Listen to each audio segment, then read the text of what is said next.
So let's talk for a minute about why pre-trib rapture is such a lie.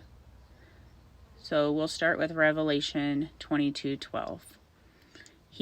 Jesus says he will come quickly, bringing his recompense, which, if you look that up in the Greek, means either his punishment or reward to everybody based off of the works that they have done.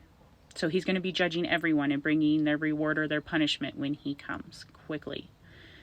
Matthew 24:14 gives us signs of the end times, including earthquakes, people hating one another, betraying one another, and guess what? Many false prophets will arise. We see that now. Many false prophets are arising and getting stronger. And then the last thing is the gospel must be preached. Then the end will come. Not the rapture will come. Not the end of the, just end of the tribulation for the unbelievers. Because if we, as believers, are to be taken up into heaven during the rapture and the gospel still must be preached, who's going to preach it? Who's going to preach that gospel if it's just a world of unbelievers and the wrath of God is on them? And the tribulation's there. It doesn't make sense. So, the end of all time will come. End of all time here on earth, because Jesus will be bringing his recompense with him. Then in 1 Thessalonians 4:13 through 17, it says Jesus will descend from heaven. So come down from heaven, not just float on the clouds as what they say, the first, second coming of Christ, because, they believe that Jesus is just going to float on the clouds for the rapture and then come back, set down on earth for wrath, after the tribulation, which doesn't make sense. That is two comings. But no, 1 Thessalonians 4:13 through 17 says he will descend, he will come down from heaven with a cry of command, then we will be taken up with him into the clouds. And all these scriptures I'm about to mention have a trumpet sound to them.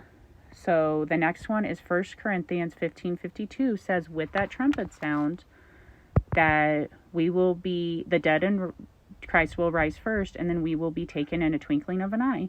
And then Matthew 24:26 through 31 says, with that same trumpet sound, Jesus is going to send out his angels to gather all of his elect from the four corners of the earth.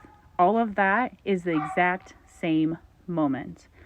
Now we have Revelation 3:10. I'm sorry about the dog. I hope you can hear me over it. That's from way over there.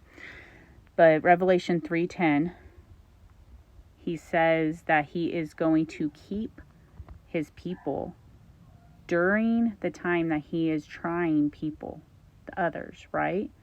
Well, the word keep is to watch or to guard over, not to take out of the world. And to try is to test or to make trial of. But he does say that he's going to deliver us from these trials.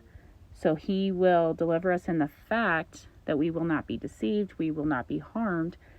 But and I have experienced that personally for myself. When he says he's delivering me from something, I still had to go through a hard time, but that hard time didn't overcome me. I got falsely accused of so much stuff one time, and the police called on me, and I just sat there and I prayed and I said, Lord, I know you'll deliver me from this. Sure enough, the police saw right through the lies of the other person, but I still had to go through the talking with the police officers.